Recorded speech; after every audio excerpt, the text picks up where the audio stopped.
আমরা যেভাবে আপনাদেরকে কথা দিয়েছিলাম, আমরা প্রত্যেকটি স্টেপ আমরা অনুসরণ করে আজকে আমরা শেষ ধাপে এসে উপনীত হয়েছি।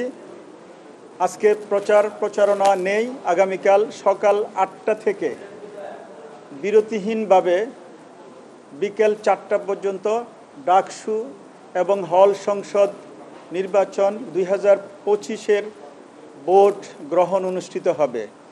আপনাদেরকে এটাও ঘোষণা দিয়েছিলাম, ভোট গ্রহণের পরপরই আমরা ভোট গণনা করব এবং এক পর্যায়ে আমরা ভোটিং রেজাল্ট প্রত্যেকটি কেন্দ্র থেকে পাবলিশড হবে। আমরা এবং আপনারা সবাই দেখছেন, প্রত্যেক দিন আপনারা ওয়াচ করতেছেন, অবজার্ভ করতেছেন, বিপুল উৎসাহ উদ্দীপনার মাধ্যমে ঢাকা বিশ্ববিদ্যালয়ের ছাত্রছাত্রীরা এই ডাকসু এবং হল সংসদ ইলেকশনে অংশগ্রহণ করতেছেন। কারো ভিতরে কোনো ধরনের ভয় ভীতি সংখ্যা কিছুই নেই। আপনারা নাম্বার অফ আমাদের ক্যান্ডিডেট দেখে আপনারা বুঝতে পারছেন, 471 জন ডাকসুতে তারা বিভিন্ন পদে ক্যান্ডিডেট।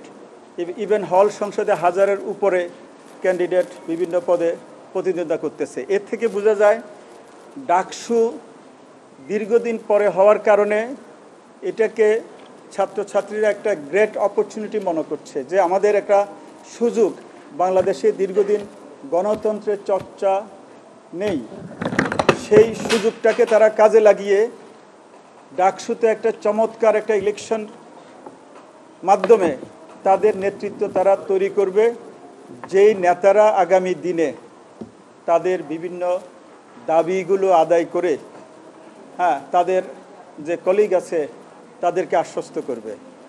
আমরা আইনশৃঙ্খলা পরিস্থিতি আপনারাও দেখছেন, আমরাও দেখছি এখন অনেক ভালো। কোনো ধরনের শঙ্কা আপনারাও দেখেন নাই, আমরাও দেখছি না, কোনো পক্ষ থেকে দেখছি না। আমরা সকাল 4টা থেকে যে কথাটা বলছি, সকাল 8টা থেকে বিরতিহীনভাবে 4টা পর্যন্ত চলবে এবং 4টার মধ্যে কেউ যদি ভোটিং আঙ্গিনায় লাইনে থাকে আমরা তাদেরকে ভোট দানের ব্যবস্থা করব। এখানে কোনো ধরনের কার্পণ্য হবে না। এরপরে আমরা আপনাদেরকে এটাও বলতে চাই, আপনাদের মাধ্যমে আমাদের সকল ছাত্রছাত্রী যারা বৈধ ভোটার তাদের প্রতি আমাদের আহ্বান, ডাকসু তাদের প্রাণের দাবি ছিল, দীর্ঘদিনের কাঙ্ক্ষিত দাবি ছিল। তারা যাতে আবাসিক অনাবাসিক সকল ছাত্রছাত্রীরা যাতে নির্ভয়ে এসে তাদের ভোট প্রদান করে, এই আহ্বান আমাদের থাকবে। আমাদের এখানে আমরা আমাদের কমিশনের পক্ষ থেকে সকল ব্যবস্থা তাদের জন্য করে রেখেছি। আপনারা জানেন আমাদের 8টি কেন্দ্রে 18টি হলের ভোটদান অনুষ্ঠিত হবে। আমরা ইতিমধ্যে আপনারা হয়তো দেখেছেনও, কেন্দ্রে যে সকল ভোটদানের জন্য বুথ সহ যা যা করা দরকার আমরা অলরেডি করে ফেলেছি। আর আপনাদেরকে এটাও নিশ্চিত করতে চাই, ভোটদান প্রক্রিয়াতে সময় নিয়ে অনেকে শঙ্কা করছিল, আমরা সেই ক্ষেত্রে 810টা বুথের ব্যবস্থা করেছি, যাতে কোনো ছাত্রছাত্রী লাইনে এসে যাতে কোনোভাবে অপেক্ষা করতে না হয়। আর আমরা দেশবাসী সহ আপনারা যারা আছেন সবার কাছে দোয়া চাই, বিশেষ করে আপনাদের সহযোগিতা চাই, আমাদের ছাত্রছাত্রীদের সহযোগিতা চাই, আমাদের সকল অংশীজনের সহযোগিতা চাই, সরকারেরও বিভিন্ন এজেন্সির আমরা সহযোগিতা চাই। কারণ এত বড় একটা মহান কাজ আমাদের এই ছোট্ট একটা কমিশনের পক্ষে শেষ করা অনেক ক্ষেত্রে চ্যালেঞ্জিং হতে পারে। সেজন্য আমরা সকল মহলের পক্ষ থেকে আমরা সহযোগিতা চাই, যাতে আমরা সুষ্ঠুভাবে ফ্রি, ফেয়ার এবং ক্রেডিবল একটা নির্বাচন জাতিকে উপহার দিতে পারি। এক্ষেত্রে আমাদের ছাত্রছাত্রীরা এখানে সবচেয়ে হিস্টোরিক্যাল রোলটা প্লে করবে।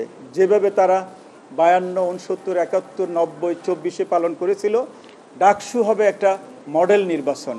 এই নির্বাচনকে যাতে বাংলাদেশের সকল বিশ্ববিদ্যালয় সহ সবাই যাতে এটা অনুসরণ করতে পারে, এই মডেলটা আমাদের ছাত্রছাত্রীরা তৈরি করবে, এটাই আমরা আশা রাখি। এবং সবাই সুশৃঙ্খলভাবে ভোট দিয়ে এই ভোটদান প্রক্রিয়াকে সম্পন্ন করবে। এই ছিল আমার পক্ষ থেকে আজকের আপনাদের সকল গণমাধ্যমের সকল প্রেস, ইলেকট্রনিক মিডিয়া এবং প্রিন্ট মিডিয়া, আপনারা অনলাইনে যারা আছেন সবাইকে আমার পক্ষ থেকে, আমার সকল কমিশনের পক্ষ থেকে, ঢাকা বিশ্ববিদ্যালয়ের পক্ষ থেকে অসংখ্য ধন্যবাদ এবং কৃতজ্ঞতা। আপনারা না থাকলে আমাদের মেসেজগুলো সবার কাছে যেত না। আর পরিশেষে অনেক সময় আপনাদের সাথে হয়তো কোনোভাবে কোনো না কোনোভাবে একটু এদিক সেদিক হয়েছে, সেটা ক্ষমা সুন্দর দৃষ্টিতে দেখবেন। সবাইকে ধন্যবাদ। আমরা তো আগেও আপনাদেরকে বলেছি, আমাদের কাছে যখন আমাদের ছাত্রছাত্রীরা সাইবারের বিষয় যে সকল সাইট থেকে বিভিন্নভাবে চরিত্র হনন, বিভিন্নভাবে একে অপরকে মানহানিকর করতেছিল, আমরা সেই জিনিসগুলো আমলে নিয়ে আমাদের কনসার্ন অথরিটিগুলোকে আমরা অভিযোগ দায়ের করে রেখেছি। তারপরে আমরা ব্যক্তিগত পর্যায়ে অনেককে ডেকেছি, সতর্ক করেছি, তারপরে কারণ দর্শানোর নোটিশ দিয়েছি, কারণ জানতে চেয়েছি, সেটা আপনারাও দেখেছেন। তারপরে গুজব, এটা একটা সামাজিক ব্যাধি, এটা থাকবে।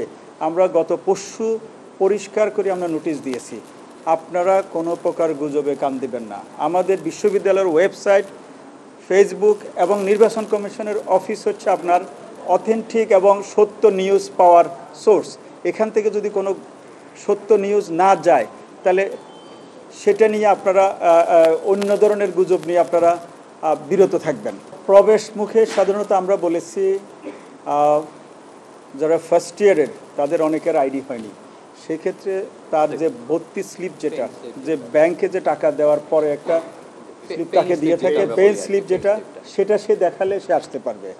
এরপরে যদি তার হল আইডি অথবা ডিপার্টমেন্টের আইডি অথবা লাইব্রেরি আইডি, যে কোনো একটা বৈধ আইডি দেখালে তাকে গেটগুলো থেকে আসার সুযোগ দিবে।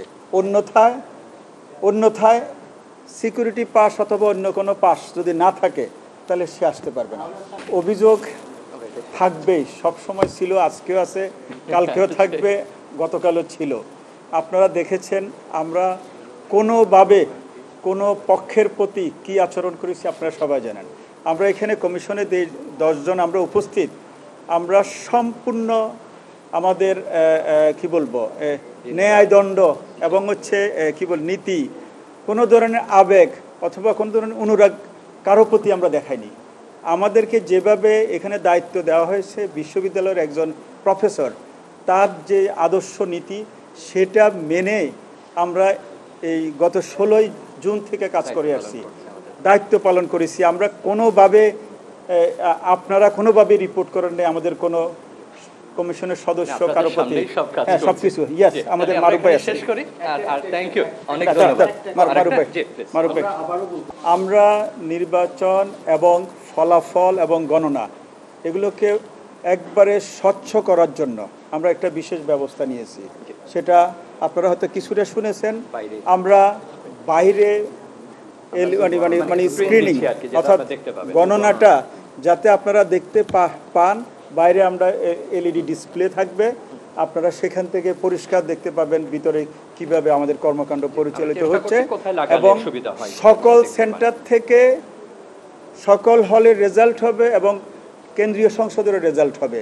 তার অর্থ হচ্ছে সেন্ট্রালি অফিসিয়ালি গণনা করার সেন্ট্রালি এবং অফিসিয়ালি প্রকাশ করার আগে আনঅফিসিয়ালি সকল ক্যান্ডিডেট এবং আপনাদের কাছে রেজাল্ট থাকবে। আমরা সবগুলো রেজাল্ট যখন সেন্টারে আসবে আমরা এই সেন্টার থেকে একসাথে যোগ করে অফিসিয়ালি যে নর্ম সেভাবে আমরা প্রকাশ করব।